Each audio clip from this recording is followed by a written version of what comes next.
mobilization or knowledge translation. So this is the first in our series. We're very pleased. There's been great response to this one. And I'm pleased to introduce the speaker for today, who's Dr. David Phipps, the Executive Director of Research and Innovation Services at York University, who's well known across Canada for his work in the knowledge mobilization realm. And we're very much looking forward to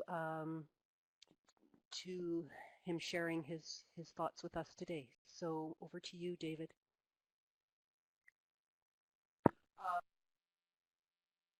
Great, thank you very much. I'm seeing some questions saying it's very quiet. You've got your speakers cranked. Can people hear me as opposed to Denise? Sorry. Okay, I think my headsets are on now. Some folks are typing that it's very hard to hear, and it's much better. Okay, well, thank you. Thanks very much, Denise. Thanks to the Alberta Sport team. It's my pleasure to deliver this webinar on social media as tools for knowledge translation. There's a great audience online, and I welcome you all. This is also my first time giving a webinar where I'm going to be able to hear back from you. So there will be questions that I'm going to be posing to you throughout this webinar. You can either answer those questions using the, in the lower right-hand corner that you'll see the questions arise, and you can use it as polls. There will also be opportunities for you to provide free-form feedback, and I will be coming out to the audience and asking some of you to illustrate or explain your questions. You'll be able to do that either by typing into the comment box in the chat function, which is in the bottom of your screen, or if you wish, I can unmute you if you raise your hand, and I can give you the ability to speak back. Is that correct? I'm looking at my technical support, and they're giving me thumbs up. Yay! Awesome. So thank you very much, everyone, for, as I said, for coming along. We're going to talk about knowledge mobilization and the use of social media tools. But first, I want to find out which tools you use. Now, this is just you as people, not as knowledge mobilizers or as researchers or as community partners or as arts-based folk.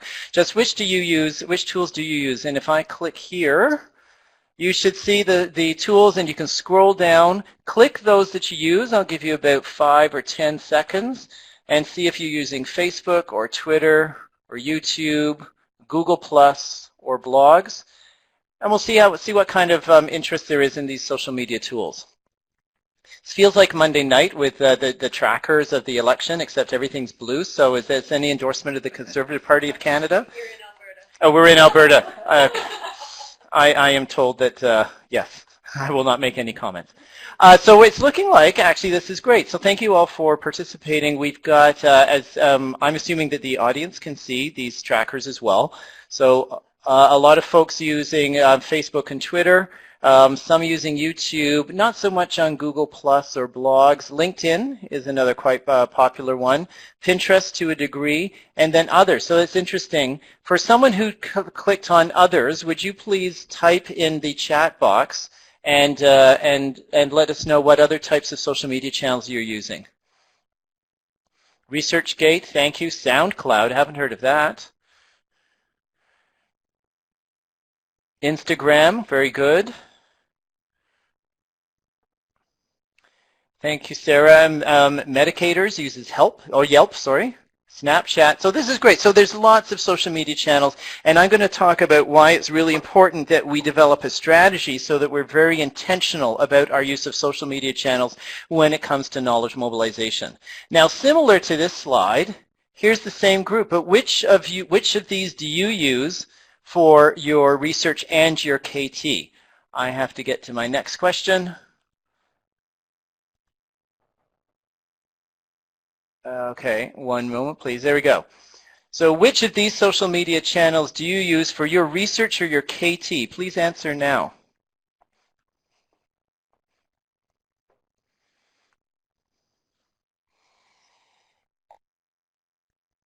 Do you know what we should have done is put a none. We don't use any social media channels. We didn't think to do that. Okay, this is great. Thank you very much. So I can see that that for 88% of you are using Twitter. 50%, 49% are using Facebook. A few are making videos and uploading those onto YouTube. Not many on Google+. Some of you are writing or using blogs. SlideShare is a great tool to be able to post your slides, but also it doesn't have to be slides. You can post PDFs of things like infographics can be posted on SlideShare. LinkedIn is a popular tool. About half of you are using that. Not so much Pinterest, and a few are using others. So again, we've seen ResearchGate, which I'm sure is being used by some others. But apart from ResearchGate, what are some other tools that are being used, social media tools being used for KT or research? And if you could type those in. Sorry, Janet, you can't see the results of the second poll. Oh, I see. Thank you. I can now broadcast. So I'm going to see. Oh, there we go. We're broadcasting the results. Thank you, Janet, for pointing that out to me. Mendeley, okay, that's interesting. Periscope, I've never heard of that one. Interesting. So Sonia too, who wrote Periscope, could you type in a little bit about what Periscope does for your research or your knowledge translation project?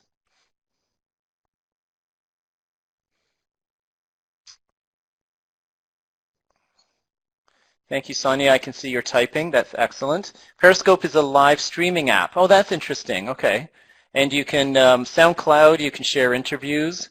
Communications team is looking into it. So this is great feedback. Thank you very much for sharing the tools that you use. And I'll get into a little bit later about the tools that I use as well. But this is a really, I'm glad we're recording this because there's a lot of rich information that's coming forward.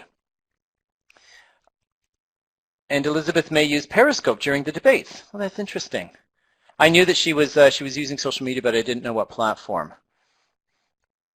So thank you very much for that. I'm going to end this poll, and I'm going to move on to say those are some of the social media tools. I'm going to talk to you a little bit about knowledge mobilization and some of the places where this can just locate you in what I use when I'm talking about knowledge mobilization. So if knowledge mobilization for us at York University is a suite of services that allows community and campus to come together into a shared space of collaboration. And when I say community, I mean anyone who is not on campus. It could be policymakers, it could be nonprofits, it could be industry, it could be labor, it could be regulatory bodies, it could be the judicial system. So community is anyone who's not on campus.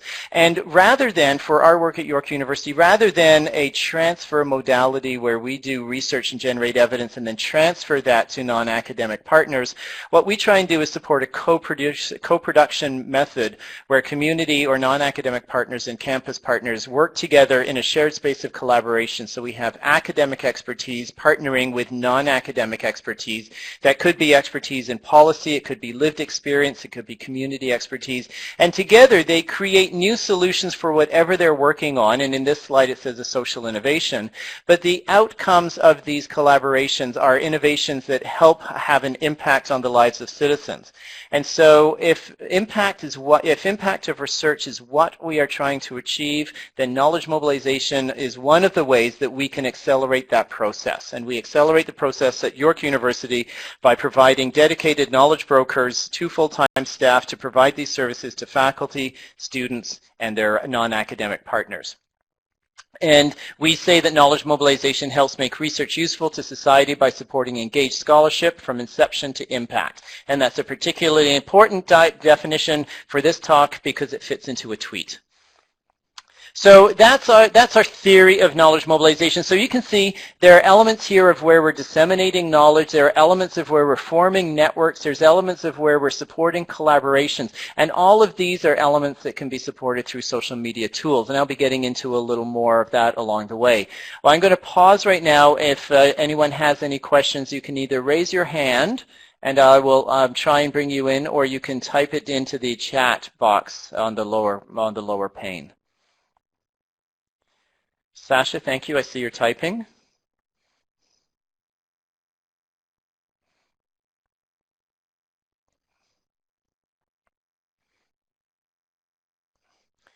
So just as Julie is typing her question, This is you'll see that those who are familiar with KT will know right away that the problem with this model is it's very linear. There's no feedback loops. And we developed this model as a way of thinking about evaluation of knowledge mobilization. So we started somewhere and we're going to get somewhere. There's in this whole process of forming those collaborations, there's a lot of iterative back and forth.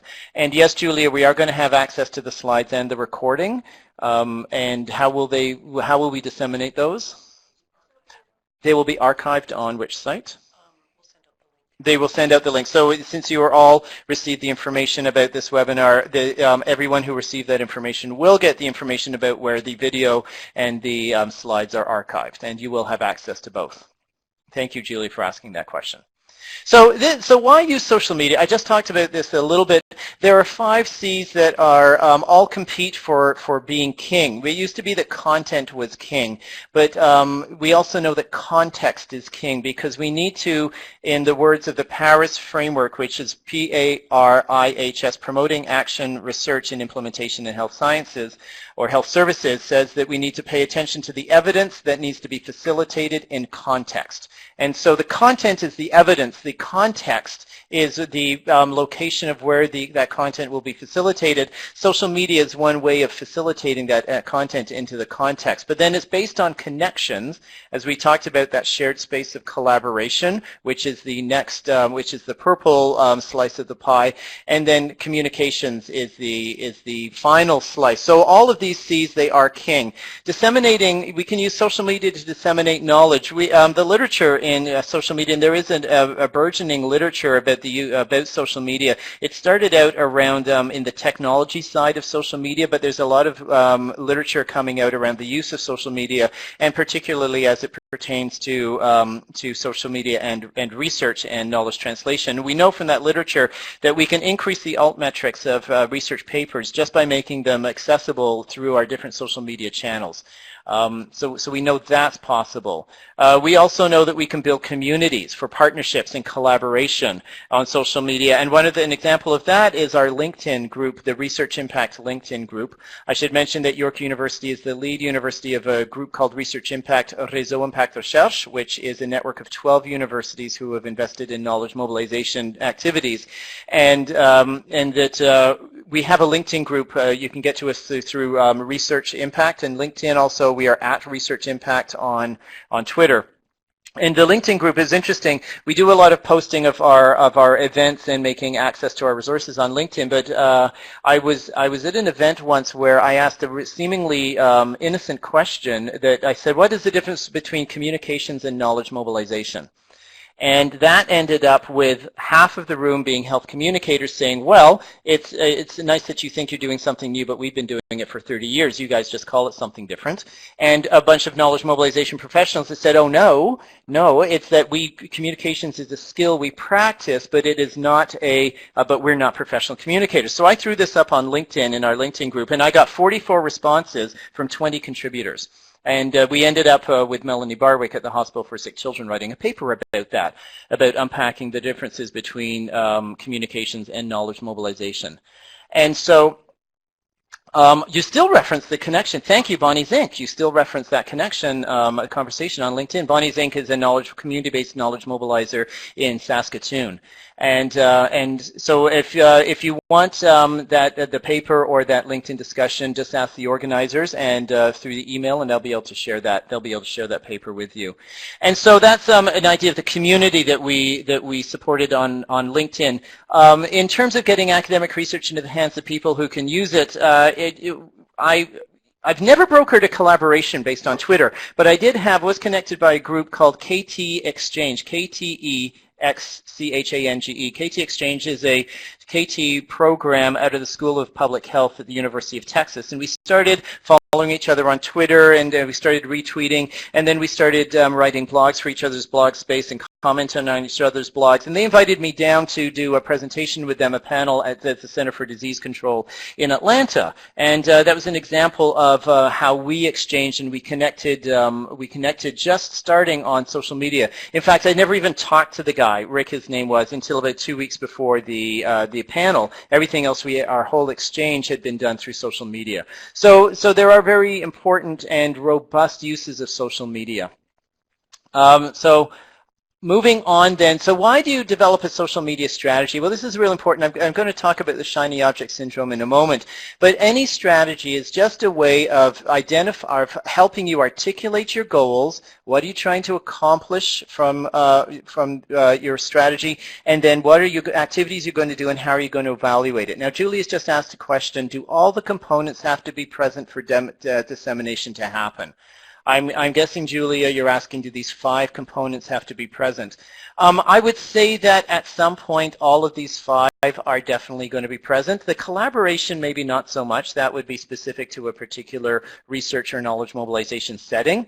You can certainly do knowledge mobilization without collaboration, but I don't think you can do knowledge mobilization without content or without context or without the connections or the communications. So I would say that that all except collaboration are probably present in any time that you're looking at a knowledge mobilization activity using social media. Good question, Julia. Thank you.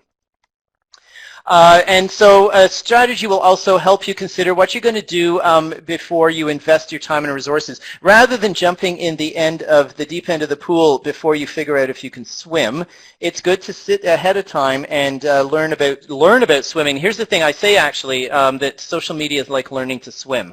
You have to get in the pool. You can't learn to swim by reading a book or by watching a YouTube video. But like anyone learning to swim, you should do it with a buddy, and you should have a lifeguard around. So do learn to swim by jumping in the social media pool, but do it with a friend, and make sure you've got someone around who you can also be able to ask questions about. A social media strategy will help you plan your content. It's really important that you have a regular presence on your social media channels, so it will help you plan and schedule your releasing of the content. It will also identify who's going to work on that when you're in a group setting, or even when you're on your own. If you're on your own, it's you who is going to work on it, but you still need to schedule that time in. And it also helps you manage expectations. We know that social media is not a panacea, please do not tell me in your knowledge mobilization strategy that you're going to use Twitter, period. Twitter is a great tool, but you need to tell me why you're going to use Twitter. You need to tell me how you're going to measure the effects of your use on Twitter. So it manages the expectations of what you can expect from Twitter, but also what will be expected of you as you're planning to use these tools. And Bonnie has identified that strategy helps you decide if you should use a method or technique. Just because you can do it doesn't mean you should. Thank you very much, Bonnie. And we're going to talk, I have a slide coming up later that says less is more. So that's in line. Thank you, Bonnie. And Robin Tights, when do you plan your assessment or evaluation of your social media strategy? I plan the assessment or evaluation at the beginning. At the beginning, I want to know what we're going to be doing, and I want to be able to identify the metrics that we're going to be counting along the way, so that we've got all that data. At the end, when we're analyzing it, we've already got the data collected. So you should be thinking about your evaluation at the beginning of the start of your strategy. And I've got a slide on some. We're going to touch on evaluation as we go along. And thank you very much. These comments are very helpful. And so as we move forward in these, and I'll come back to some of these comments, so your social media strategy should contain these 9 elements, or at least these are the 9 elements that I advocate with our knowledge mobilization partners, faculty, students, and their non-academic partners when they're considering developing their social media strategies. So you need to think about who your team is. And I'm going to of these 9, I'm not going to go do a deep dive in all of them. I'm going to pull out 4 of them in the next slides, because I think they're the things that you critically need to think about. So team, who's going to do this? What are your goals? A really important question. Why are you doing social media? Because that will help then inform the channels that you choose. Who are your audiences, and where is their current conversation? And I'm going to talk about the current conversation because I think it's a critically important way of identifying where the activity already is. How do you select the tools? What's the content you're going to post? How do you measure success, which is part of evaluation? And I'm going to end up with name and design, because there's an important thing that it's a little bit of effort, but a whole lot of return that you can get if you choose your name and design right. Okay, so moving on then, I'm going to talk to each of these as we go. So the team. Who's going to do your social media? Is it you? Is it a grad student? Is it your son or daughter? Is it your grandfather? Who's going to do your social media? It could be a team, but what's important is that you've identified some people to do it. This has to be somebody's job description. You can't say we're going to do social media and just hope it's going to happen. You've got to identify who's going to have the primary responsibility in monitoring your site, monitoring your style. Here's a hint. If you're new to social media, when we started in the Research Impact Network, there was only York and UVic, and we started on Twitter in 2009. I think May was the month, and I'm going to say the 15th was the date of our first tweet. But before that, it was York and UVic were the first two universities in the Research Impact Network. And we decided collectively we wanted to get into Twitter, and so we had a meeting, a telephone meeting around what we were going to do, what our goals were going to be for Twitter, but we also talked about what were our tweets going to look like. We actually created basically a style guide for our tweets. Bonnie Zink has said, ensure that the proper and appropriate training is available. That's actually very important. Thank you, Bonnie, for sharing that. We can't assume that everyone knows how to swim in the pool, so we can't assume everyone knows how to use social media. So do find, say, a lifeguard, someone who can help do the training. So back to what we did with Research Impact is that we actually decided what our tweets, the style of our tweets would be. For example, they always had a hashtag. They'd always have a link. We very rarely tweet just a tweet. We almost always use Twitter as a way of getting to further information, so we include a bit.ly link into our tweet. And what we did for 2 weeks was we tweeted to each other on an internal wiki.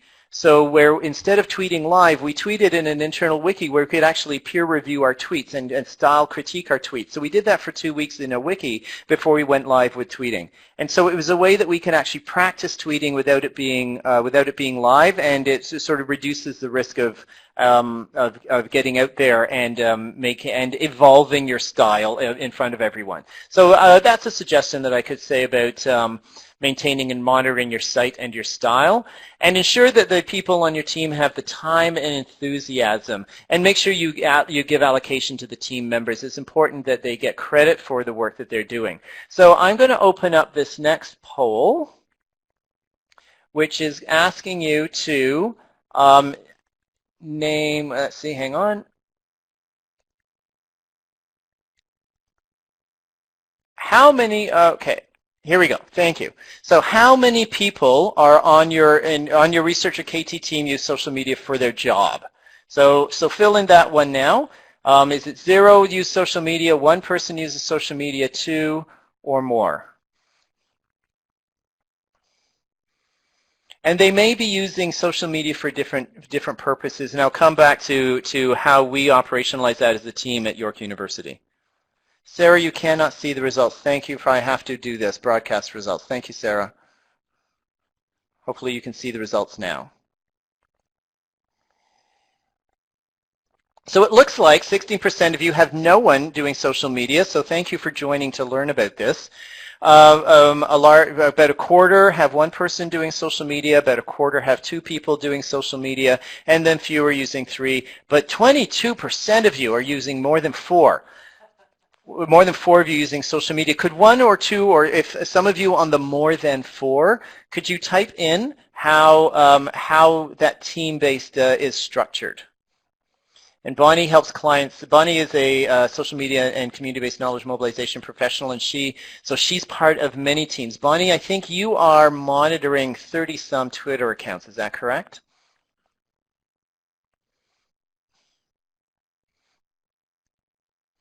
So Bonnie is often a team of 1, but for many different teams. She's just very close to it. Thank you, Bonnie.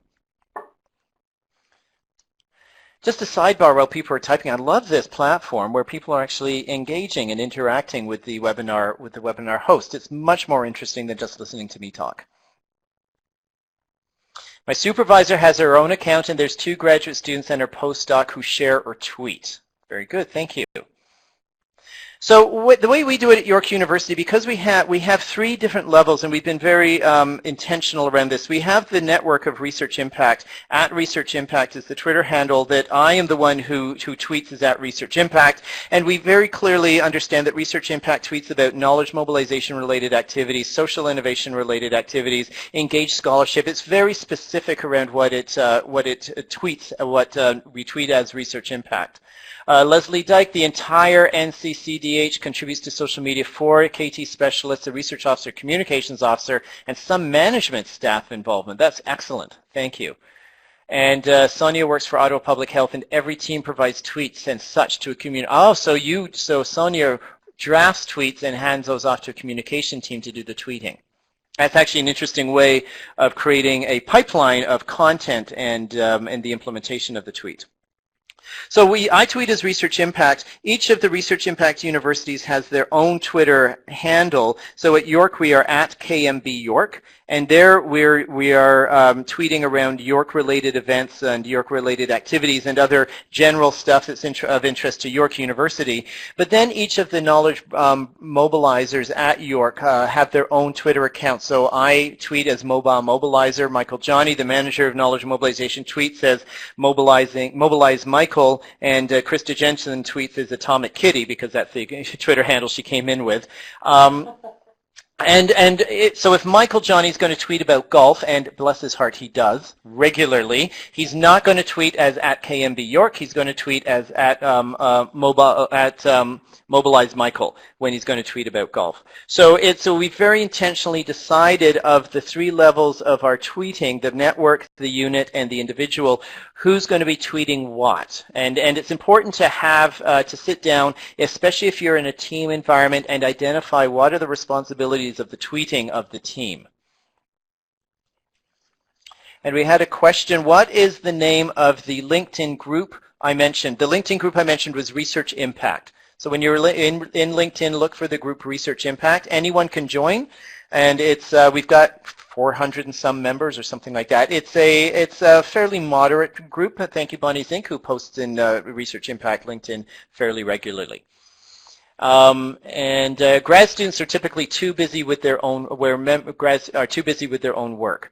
So, and that's an important thing. If social media is not to be done by everyone for everyone, it's important that it gets located within an individual or group who has the training and the tools and the time to be able to accomplish your goals. So we can't make social media a requirement of people who do not have the time to do it.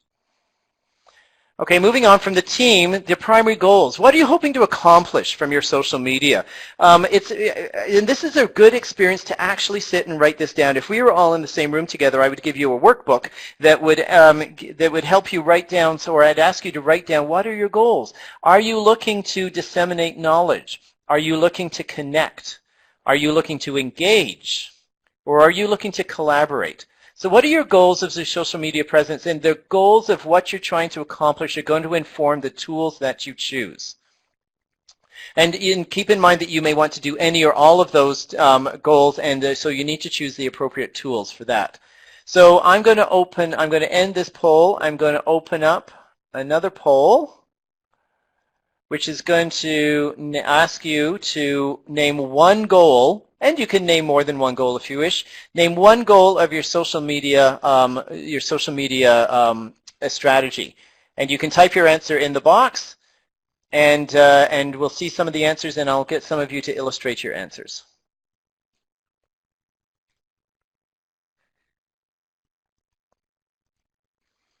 A lot of people writing words that start with C.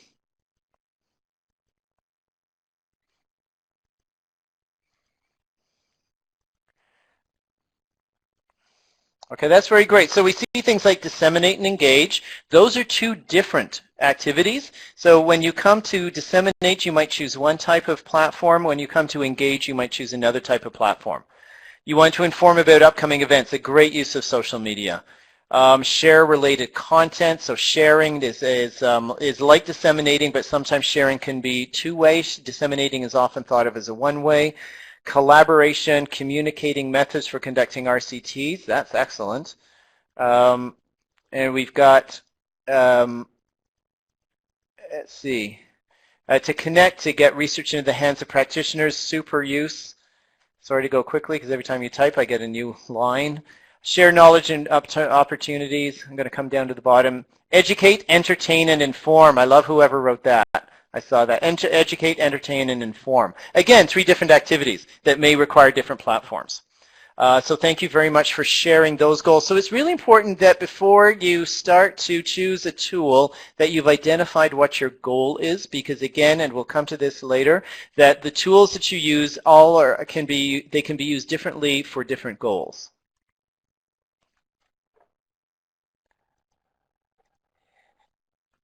Very important that you understand who your audiences are. So who are you hoping to reach? This is both the audience that you want to disseminate to. It's also the partners you wish to collaborate with. Who are the audiences? And we're going to get to next, where are they? But right now, just who are the audiences? Let me end this poll. Let me open up a new poll. And name 1 to 3 audiences of social media. Name 1 to 3 audiences for your social media and type your answer here, and we'll see what kind of audiences we come up. Bonnie Zink says every tweet and post ought to educate, entertain, and inform. That was me. Go Bonnie.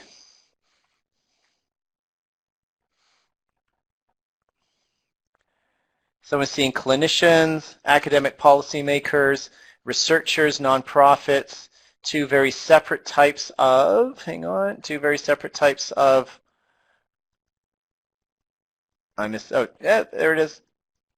We're getting lots of hosts. Healthcare facilities, researchers, consumers, health professionals, researchers, community, researchers. I'm going to scroll down to the bottom of the list, see what we've got. Academic policymakers, media. That's an interesting one. I'm going to ask whoever typed in media to type in the chat box how you're working with the media as an audience, because that is very, very an important audience, but one that I personally actually don't engage with.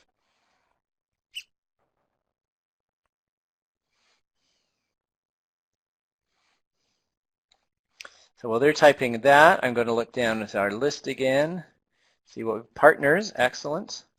Most media are social media, and that's where they get their story ideas from. So if you have a goal of informing the public, if that is a goal of your social media strategy, then having media as one of your audiences would be an important audience. But again, it would depend on what is the goal of your strategy. Sasha engages with them to promote events or share research. That's excellent. Megan shares press releases on social media and follows and connects with them on Twitter. But you co-live tweet events with media. Live tweeting is great. Holding a tweet chat it's its own form of amusing engagement on Twitter. If you've never done a tweet chat, do feel free. There is a Knowledge Mobilization tweet chat, hashtag KMBChat, KMBCHAT. It's usually the 4th Thursday of every month. The KMB chat that was going to be on Thursday, October the 23rd is rescheduled for Thursday, October 30th at noon Eastern. You can join on KMB chat, and the KMB chat topic this month is about wearable technologies, which is an awesome topic that we've never touched on the KMB chat. And Bonnie is the heart and soul behind all of the KMB chats. Sorry, Bonnie, 29th. Thank you very much, not the 30th.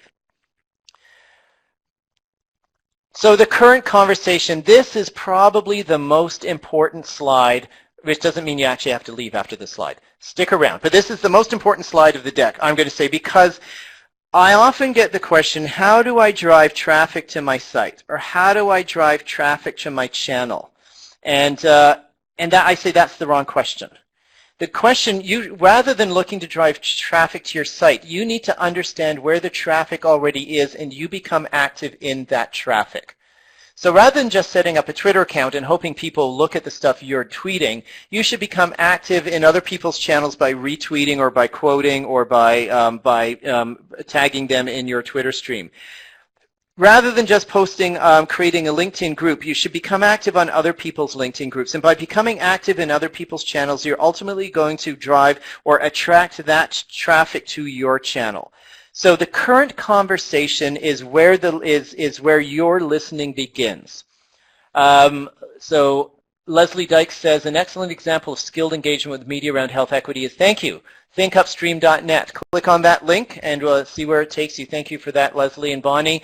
It's all about them, the audience, not you. And I agree with that. It's like if you were at a cocktail party and there's that one person standing in the corner always talking and never shutting up, and pretty much everyone finds that person a real bore, and people start leaving that person. If you're only talking about your stuff on social media, people aren't going to engage. But if you're actually engaging in their conversations, they're going to start to listen to you. So it is like being at a cocktail party or swimming in a pool with a cocktail. So thank you, Sarah. You can learn a lot by following other leaders who work in your sectors, very much so. So think about your channels and think about your stakeholders. So this isn't, before I've asked you to talk about your audience and your channels, now I want to think about your stakeholders. Who are your stakeholders? And I'm going to open up a new question. And the question is, where are your stakeholders' current conversations? Type your answer in here.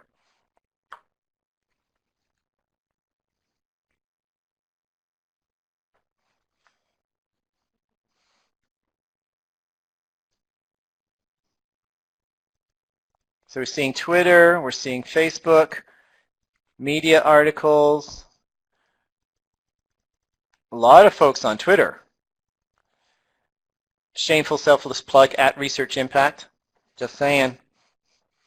You can tweet now that you're on this awesome webinar with at Research Impact, and at Arch for Evidence, ARCHE, number 4, Evidence. Arch for Evidence is the host of this webinar today. Thank you very at Arch for Evidence, ARCHE. So, thank you, Robin. And so for Bonnie, Twitter, LinkedIn, and Google Plus are the top 3. Each network is different, and the difference is really important because it speaks to your goals. So again, a lot of, coffee shop. Where's your current conversation in the coffee shop? If that's where your stakeholders are, you got a lot of non-fat lattes to drink. Thank you for whoever put coffee shop up there. That's awesome. So to me, it's really social media. Your social media strategy starts with listening, and it starts with listening to others. So we'll move on and selecting your specific tools. Now, once you know what your goal is, and once you know what your audience is, and once you know where your audience's current conversation is, you can start thinking about the tools that you use. Now, if you're like most of us, including me, you started with your tools first, and then you justified it after the fact by saying, of course Twitter was the right tool to use because ... And that's because a lot of us, are just enthusiastic to jump in the deep end of the pool.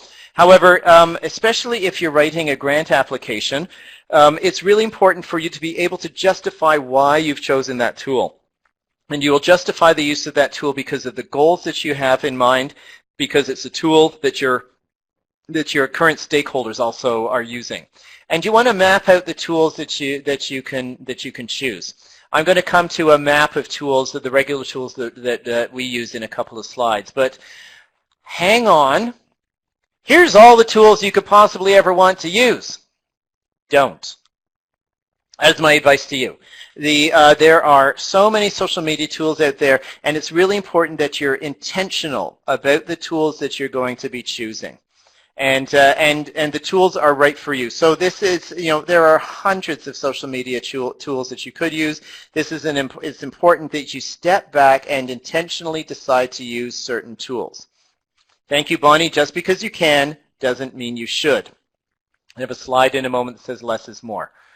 So I see a couple people are typing. Thank you, everyone, for the ongoing engagement that you have with this webinar. So avoid the shiny object syndrome. That's the point of your strategy, is that you're going to avoid the shiny object. It might be really cool to, you might think Pinterest is really cool as a tool. And we actually played with Pinterest for a while. As a knowledge mobilization unit, we take one day at the end of August, we employ summer students, and we run away from the office for a day, and we see what the summer students have been working on. They make presentations, and we often will play with different technologies. And about 2 or 3 years ago, we played with Pinterest. We thought it was going to be a cool tool to use for knowledge mobilization. And you know what? It never stuck. It never stuck. Why? Because we were not intentional about its use. We thought it was cool. We thought it was a shiny object. The brokers, Michael Johnny, my broker, my manager of knowledge mobilization, uses Pinterest for golf and a lot of golf work. And Krista Jensen uses Pinterest for crafting. But none of us, even though we knew the tool and we thought it would be cool, we hadn't maintained its use for knowledge mobilization because we kind of thought it was a shiny object. And Sonia says Pinterest has a limited population on it. It does for social media, but for crafting, there's a lot of Pinterest on a lot of interest in Pinterest for crafts. And Pinterest is not where our audience is. And so you're right, Bonnie Zink. We did not continue with that one. So your strategy is designed to help you avoid the shiny object. And here is what Bonnie's been telling us all the way along, that less is more. Just because you can doesn't mean you should. So less is more. Choose a tool intentionally and start using that. It's important that you invest your efforts, again, in the shallow end of the pool before you jump in the deep end of the pool. Bonnie is knitting, sewing, quilting, and vintage sewing machines. There are people there for me. I think you mean on Pinterest. If Bonnie, you ever want a sock puppet knitted, ask Bonnie. She'll do you a sock puppet, won't you, Bonnie? She made me a sock puppet, a pride-colored sock puppet. It was cute. Sock monkeys are cool. Yes, they are, Bonnie. So less is more. And so this is where this is how we've sort of articulated the uses of different social media channels, where a lot of social media channels can be used for storytelling. So we can tell stories around blogs. We can use Twitter to amplify storytelling, or if you've actually you can actually in Twitter through successive tweets tell a story. Certainly Facebook, Pinterest, not LinkedIn or SlideShare, but YouTube and Flickr all can be used as storytelling sites. Resource sharing. So where are the sites that you can actually share resources? So these are things like the repositories of SlideShare. Flickr actually should be checked there. It should be a resource sharing site as well. YouTube, it is a repository of videos, but it's less about the sharing of the different types of knowledge mobilization and research resources that we conceptualize. Pinterest, it is possible. It was unsuccessful for us, but it's possible to pin resources for your technology, for your research, for your clinical whatevers, or for your knowledge mobilization. And then Facebook, Twitter, blogging. Disseminating your research, absolutely, these are tools that can be used for disseminating. SlideShare, as I mentioned, is not just for slides, it's for any PDF that you can upload. So we have started working with infographics within the KT core for NeuroDevNet. I'm the KT lead for a network of centers of excellence called NeuroDevNet that focuses on research training and knowledge translation for childhood neurodevelopmental disorders. So we've started playing with infographics within that network, and we're posting those on our SlideShare account.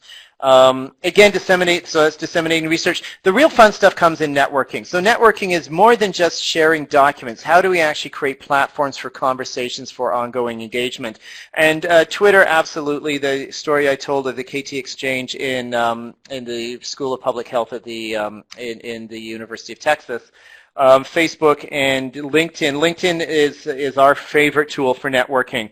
So these are the goals of your, have I experimented with Storify? Bonnie, no, I have been Storified. I have been part of someone else's Storify, but I have not actually Storified myself or Storified an event. Storify is a tool that can collate, and present your social media traffic, and it's often very effective if you're at an event and live tweeting or live posting from an event, and you can storify that event. But what I want to point out here, and the intentionality of social media, York University's Knowledge Mobilization Unit is not active on Facebook. We have chosen not to have a Facebook present. We have a Facebook group that says, thank you for coming here, please see us at, and we redirect them. Because our stakeholders are not on Facebook. We did a query around our stakeholders and asking them what they were expecting from York University's KMB unit and the Research Impact Network, and Facebook did not come up. So we are not active on Facebook. But we use blogging to tell our stories. Blogging is where we sort of think out loud. We tell our stories, and while anyone can respond on the blog, nobody does. It's a nice thought, but nobody does. So it's where we talk out loud. Twitter is our engagement tool. It's where we keep that fast little conversation and the buzz going. And LinkedIn is where we broadcast events on LinkedIn. LinkedIn is where we have the conversation. That tweet chat, sorry, not the tweet chat, the LinkedIn post about what's the difference between communications and knowledge mobilization, that was a LinkedIn discussion. It was incredibly rich, and LinkedIn was the perfect platform because you could also see who was posting a comment, and you knew if they were a health communicator, if they were a KT professional, or if they were someone from the media. So we purposefully use LinkedIn for discussions, blogging to think out loud and tell our stories, and Twitter to engage and keep the buzz going. And it's really interesting to sit and think about the intentional use of the tools in that way. Bonnie says, Bonnie thanked Jennifer. I didn't see what Jennifer said. Oh, it was a store filing. Thank you, Jennifer. And all the networks we discussed are not owned by you. The only network you own is the one you build around your blog or your email list. So that's right. These are public spaces. People are sometimes concerned about risk on social media, and my answer to that is social media has not created any risk that isn't already out there. Social media may amplify risk. But the risk of saying something that you wish you hadn't, that's not a social media risk. You can do that on email. You can do that on if you've got a megaphone in your hand. So social media may amplify a risk, but I don't believe that social media has created any risks that we aren't already managing. So if you get someone concerned about the risks created by social media, I would just sit and deconstruct that and think about that these risks already exist, likely. What management techniques have you put in place to manage the risk that exists, and then would you do anything differently to manage that risk in social media? And so think about intentionally the uses of your different tools. And then this is my last slide, and I'm going to turn it over to you, even though you've already been very active in this conversation. Thank you very much. It's really important that when you land on a name for your group, whether that's Research Impact or Arch for Evidence or Bonnie's Inc., it's really important that you secure your name identity on the social media channels you're going to use, and even the ones you're not. Because what you want to do is protect your naming rights. And this isn't about intellectual property. What you don't want to have happen is to have your name, Research Impact, used for something else. And Research Impact at Research Impact I have, but at Research Impact I is a Research Impact group in India that is a biotechnology industry research site. And they're based out of India. So Research Impact I is, I can't shut them down. I don't want to shut them down. I'm happy that they're there. But I'm glad I got Research Impact first. So you also don't want to try and register your name and find that there's a porn site, with your name on it. So how many of you Google so Bonnie's got a question. How many of you Google your name or your organization's name? So that's a good question. As you're thinking of naming your organization or using a name to identify your organization's social media channels, make sure that it's not already taken or that something close to it isn't already a porn site or something like that. So you really would just want to reserve your naming rights. It doesn't take much to sign up. I'm pretty sure all of these social media channels are free for a sign up. You just have to have an email address and sign up and create a bit of a profile. And so we've got Research Impact across many dozens of channels that we've just reserved the rights on Research Impact, even though we don't use them. But it's important, though, in your profile or in the site, if you're not using it, have a notice that you're not using it and that you request that they go to your @Research Impact or your LinkedIn Research Impact group, just so that when they land there and they're looking for you, they don't find an empty stream. So look and think about the intentional and thoughtful use of your name. You can use as your avatar a logo for your organization. You can use your face. If you do use your own face and your own name, do be wary that that you are crossing the lines between professional and personal uses of social media, and that's not necessarily a problem. You just need to be aware that when you're posting as you in certain social media sites, you may become the object of the discussion as opposed to your science. And this happened, a story coming out of a group in Australia that was working on vaccines, and an individual used his own name to talk about his own research instead of the organization's research, and he became the subject of a lot of anti-vaccine challenges. And so it was, if you are tweeting as an organization, you have a little bit of protection or space between you as the individual and you as the organization. Chad, can you explain that point again about redirecting people online? Certainly. If you were to go to the Research Impact group on Facebook, you would see a message that says, I can't actually remember, I haven't been there in years, but it says something like, thank you very much, please see us at researchimpact.ca, or see us at researchimpact. You just, when people get to your site, you choose the opportunity to redirect them to the channel that you're currently using. Janet, did you use your organization name on LinkedIn or personal name? I have my personal account on LinkedIn, which is attached to David Phipps, but the LinkedIn group is named Research Impact. And so the Research Impact LinkedIn group, anyone's allowed to post there. Bonnie's Inc. posts there on a regular basis. Anyone can post on there. So your comments are linked to your identity, to your personal profile, but on LinkedIn, they're in the corporate LinkedIn group. David Phipps doesn't have a group on LinkedIn. And yes, Bonnie says you must have a LinkedIn profile to develop your group or company page. So I'm going to turn it over to you guys. You can either raise your hand and I will give you permission to, or someone here will give permission to unmute and you can ask a group, or you can type your question in. We've got about another 7 or 8 minutes to go. You can type your question into the box down below.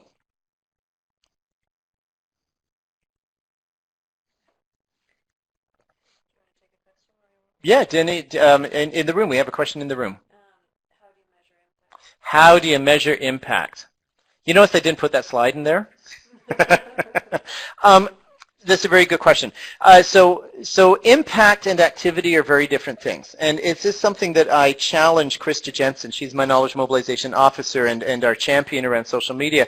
And I say, how do we measure the impact of our social media? And she tells me, you need to go back to the goals. What was the goals? What did you set for your social media? And then you were able to measure those goals. If your goal was reach, then you might be able to measure that through your analytics. You would be able to measure that through your number of followers on Twitter, your number of retweets. It would be the different analytics you can get off Hootsuite or any of the analytics sites. If your goal is engagement, then you start having to be a bit more qualitative around what's the work you're going to do. If your goal was awareness raising, you actually need to go to the people that are in your audience and ask them.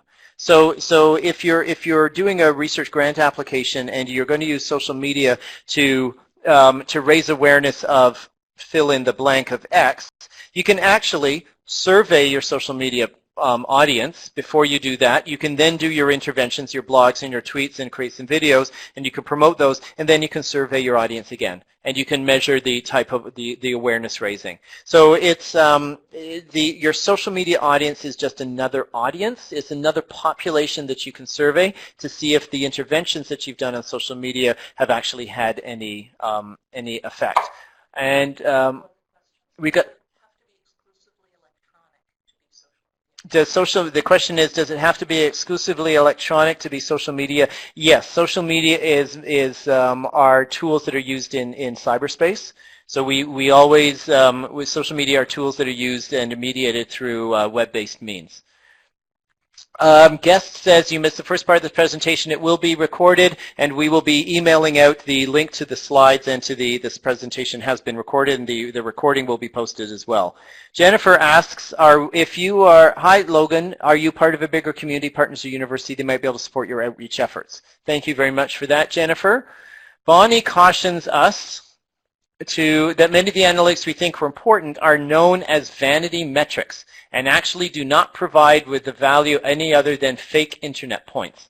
So it's Bonnie is right that that your analytics aren't measures of impact, but if you have a goal of your social media is to be able to create a pool of X size to be able to receive your information that you're disseminating, the goal of your social media could be that size of population. The goal of your dissemination strategy may be something else. Mitchell, R. Mitchell asked if we have recommendations for minimizing risk on social media. What I would say about risk, I mentioned it a little bit earlier, that the risk on social media, remove the social media and think about the risk that occurs when you're putting something out into the public.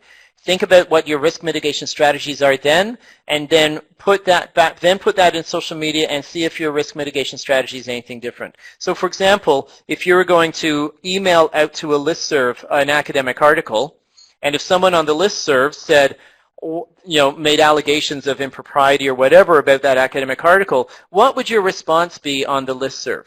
Would you engage? Would you not engage? I'm not going to tell you which is the right response, but thinking about that risk mitigation strategy, if you were going to post that same article in your LinkedIn group and disseminate it that way, I think you would probably choose the same whether you engage or not in the critical discourse.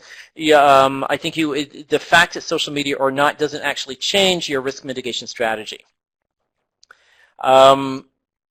And Logan Lawrence says that Dalhousie does have a social media presence. They recognize their discipline organization-specific accounts. I was wondering if there are other broad clearing services. That's actually a good point. If you are in an organization such as Dalhousie or any organization that has an active social media strategy, you better check with your central comms to see if you're actually able to use their name in your social media channels. So, for example, I've used KMB York as our name, our Twitter handle for York's Knowledge Mobilization Unit. We checked with Central Communications to make sure we were okay using the name York in that.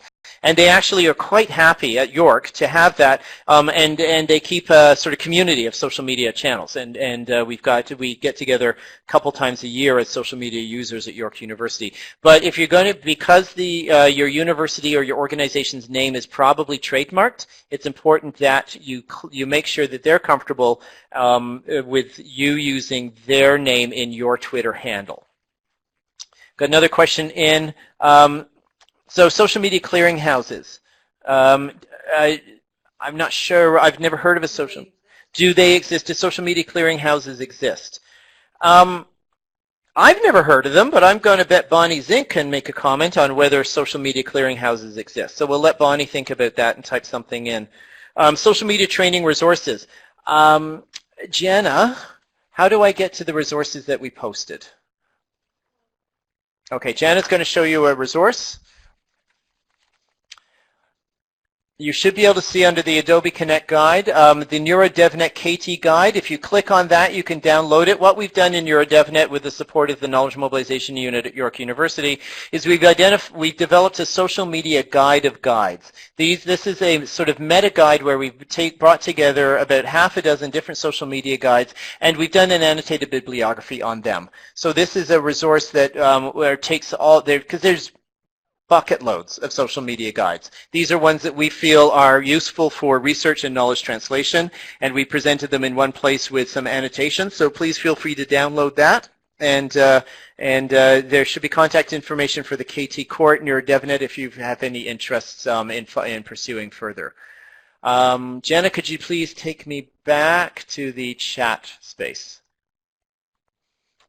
And we'll put that resource up before we go so it's available for you to download if you didn't get it in that short little time. Altmetrics. What's the question? What are they? Okay, so altmetrics, well, I should actually turn it over to Lisa, who just wrote a paper on altmetrics.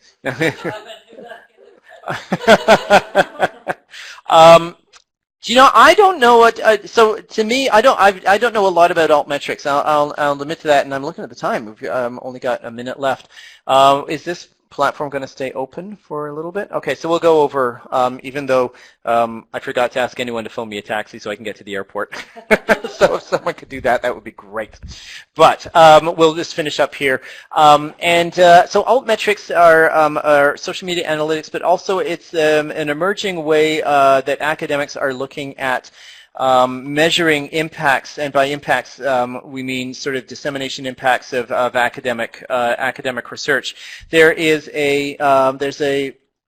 a program called Plum Analytics. If you look up Plum Analytics, it's a way of gathering altmetrics, and it reports on altmetrics as well. I've just been asked when I get to it's late. I've got lots of time, so we're fine. Thank you. I'm not running right away. I'm enjoying this too much. So check out Plum Analytics, because that will give you more than you need to know on altmetrics. What kind of training? So for social media, what kind of training? So this webinar is an awesome kind of training, I think. But so I could recommend when this gets posted, you can have your team watch the video. And can I recommend any resources we will put up as we end? We will put up the KT social media guide of guides that NeuroDevNet produced.